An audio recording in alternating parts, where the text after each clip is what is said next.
तो दोस्तों आज संडे है, छुट्टी का दिन है और अक्टूबर की 2 तारीख है। चलिए आज की इस छोटी सी वीडियो में बात करते हैं इस देसी गुलाब के बारे में। देसी गुलाब या इंडियन नेटिव रोज़ क्या है, किस तरह से इसकी नर्सरी पर जो है वो पहचान की जाए, किस प्राइस में ये आपको मिलेगा और किस मौसम में मिलेगा। तो ये कुछ एक बातें बहुत ज़रूरी रहती हैं। इसकी देखभाल कैसे करनी है, इसको फर्टिलाइज़र कैसा देना है, ये भी आज की इस वीडियो में आपके साथ जो है वो शेयर करूँगा। सबसे पहले जो आप ये जो पौधा देख रहे हैं दोस्तों, अभी मैंने इसकी कुछ दिन पहले लगभग 15 दिन पहले जो है वो 15 सितंबर के आसपास जो कह लीजिए इसकी ट्रिमिंग की थी या कटिंग की थी, और हार्ड प्रूनिंग आप कह सकते हैं, सेमी हार्ड या हार्ड प्रूनिंग की थी। क्योंकि अभी जो मौसम है, आने वाला जो मौसम है, सर्दी का मौसम, ये गुलाब की अच्छी ग्रोथ का मौसम है और फ्लावरिंग सीज़न है। तो देखिए ट्रिमिंग के बाद इसने बहुत सी अपनी जो मल्टीपल शूट्स हैं वो डेवलप की हैं और आपको लाल लाल पत्तियां इस मौसम में दिखाई देंगी। ये इशारा करती हैं कि मौसम गुलाब का जो है वो बिल्कुल स्टार्ट हो चुका है। अक्टूबर के बाद जो ये मौसम रहता है गुलाब के लिए बहुत बेहतर रहता है। आप इस मौसम में नर्सरी से लाकर जो है अपने गार्डन में बहुत से गुलाब के पौधे ईज़िली ऐड कर सकते हैं। तो बात की जाए इस गुलाब के पौधे के बारे में, पर्टिकुलर ये जो पौधा आप देख रहे हैं दोस्तों, ये मैंने आज से कुछ 2 साल पहले कटिंग से प्रोपगेट किया था।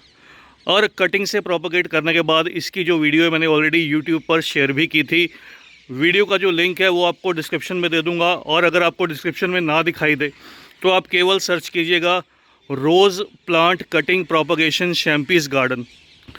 तो आपको वो जो वीडियो है वो दोस्तों वो यूट्यूब पर बहुत ईजिली मिल जाएगी। जितनी भी आप गुलाब की वीडियो कटिंग प्रोपगेशन की यूट्यूब पर देखते हैं उनमें से मैक्सिमम जो वीडियोस रहती हैं वो देसी रोज़ की ही रहती हैं, क्योंकि देसी या जंगली गुलाब दो ऐसे पौधे रहते हैं जो कटिंग से बहुत ईजिली ग्रो कर जाते हैं। बात करें अगर इंग्लिश रोज़ की, तो इंग्लिश रोज़ को ग्राफ्ट किया जाता है। कटिंग से प्रोपगेशन उसकी जो चांसेस है वो केवल 1 या 2% रहते हैं। और अगर आपका पौधा इंग्लिश रोज़ का कटिंग से डेवलप हो भी जाए, ग्रो हो भी जाए, तो कोशिश ये आप नोटिस कीजिएगा कि वो ग्रो होने के बाद उसका जो फ्लावर का साइज़ है वो आमतौर पर सेम नहीं निकलेगा। अगर सेम निकलेगा तो फ्लावर का साइज़ जो है वो छोटा निकल कर आएगा। तो बात करूं दोस्तों, सबसे पहले इस पौधे को मैंने यहाँ पर जो है वो 10 इंच के गमले में ग्रो किया। ये मेरा मिट्टी का गमला है और पिछले 2 साल से मैंने इसकी रिपोर्टिंग नहीं की। अभी भी अगर बात करूँ, ये पौधा कोई बहुत ज़्यादा रूट बाउंड नहीं है।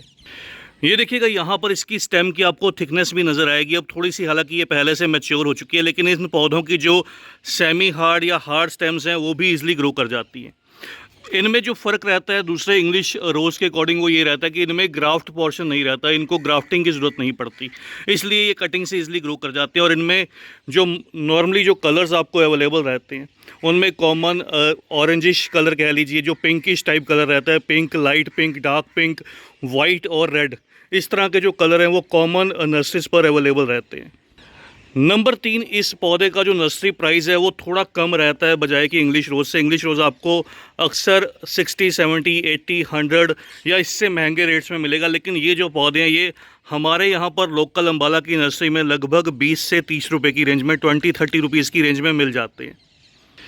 अगला जो एक बड़ा बेनिफिट रहता है दोस्तों इन देसी गुलाब का, वो ये कि ये गर्मी के मौसम में, जैसे जहाँ पर दूसरे इंग्लिश रोज़ के पौधे अपने जीवन के लिए या जीता रहने के लिए, जीने के लिए जो है वो लड़ाई करते हैं, बहुत मुश्किल से सर्वाइव कर पाते हैं, वहाँ पर ये जो पौधे हैं, ये देसी गुलाब, ये बहुत ईजिली चलते रहते हैं। इनमें कोई बहुत ज़्यादा इंसेक्ट या पेस्ट अटैक भी नहीं होता।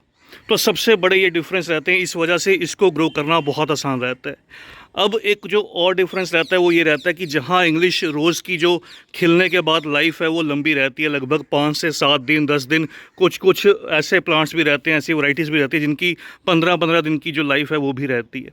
वहाँ पर इस पौधे की जो लाइफ है, इस गुलाब की जो लाइफ है, जब खिलने के बाद फूल इसका खिल जाता है, उसकी जो लाइफ है केवल 1 से 2 दिन या मैक्सिमम सर्दी के मौसम में 3 दिन तक रहती है। इस पौधे में कोई भी सक्कर्स निकल कर नहीं आते। जो भी इसके बेस में से स्टेम्स निकलती हैं वो सारी की सारी इसकी ओरिजिनल स्टेम्स रहती हैं। क्योंकि इसमें कोई ग्राफ्ट नहीं रहता इसलिए इसमें सक्कर्स भी नहीं रहते। जहाँ पर इंग्लिश रोज़ की बात करूँ वहाँ पर उसमें नीचे की साइड में जो भी, अगर मान लीजिए यहाँ पर उसका ग्राफ्टेड पोर्शन है तो उसके नीचे जो भी ब्रांचेस रहती हैं वो जंगली पौधे की रहती है। तो ये एक बड़ा बेनिफिट रहता है इन पौधों में, इसलिए ये पौधे डाई बैक नहीं करते। अगर आप इसको नीचे से भी ट्रिम कर देंगे, कटिंग भी कर देंगे, तो ये पौधे जो है वो नीचे से नई जो शूट्स हैं वो डेवलप कर लेते हैं और ईज़िली जो है वो सर्वाइव कर जाते हैं। कटिंग या प्रूनिंग करने का दोस्तों इनका सही मौसम वही रहता है, सेम टू सेम दूसरे गुलाब के पौधों की तरह। जब आप उनकी कटिंग कीजिएगा अक्टूबर के फर्स्ट वीक में या सितंबर के एंड वीक में, तब आप इन पौधों की भी कटिंग कीजिएगा। तो कटिंग के लिए इनकी खास कोई केयर नहीं करनी पड़ती। जहाँ से भी आपको अच्छा लगे, इनकी जो ब्रांचेज़ हैं एक सिमेट्री में या शेप में लाने के लिए, आप उस अकॉर्डिंग इन पौधों की जो है वो कटिंग करते रहिए, तो ये बहुत अच्छे से ग्रो करते हैं। एक जो और बेनिफिट रहता है दोस्तों, इन पौधों में जो कांटे हैं वो थोड़े से कम रहते हैं। अगर थोन्स की बात की जाए, इनकी ब्रांचेस पर थोन्स जो है वो थोड़े कम रहते हैं। हालांकि रहते हैं, ये है कि नहीं रहते ऐसा नहीं है, थोन्स तो रहते हैं लेकिन थोड़ी क्वांटिटी कम रहती है। वहीं अगर इंग्लिश रोज़ की बात करूँ, इंग्लिश रोज़ में लगभग मैक्सिमम जो वैराइटीज़ रहती हैं उनमें बहुत सारे कांटे रहते हैं।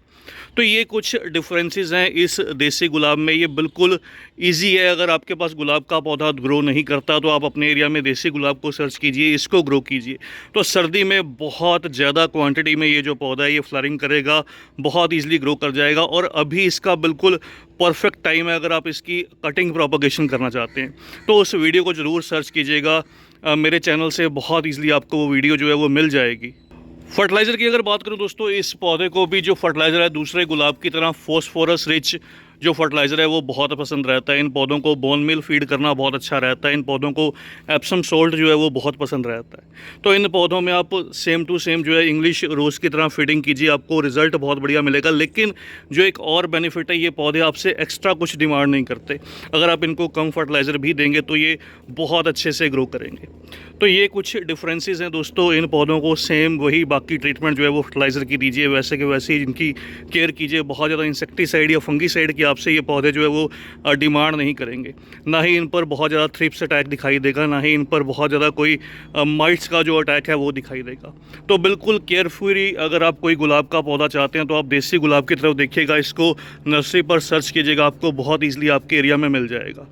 तो बस दोस्तों, आज की इस छोटी सी वीडियो में इतना ही। जल्दी ही मिलते हैं किसी और नए टॉपिक के साथ, किसी और नई वीडियो के साथ। तब तक के लिए bye, happy gardening, take care.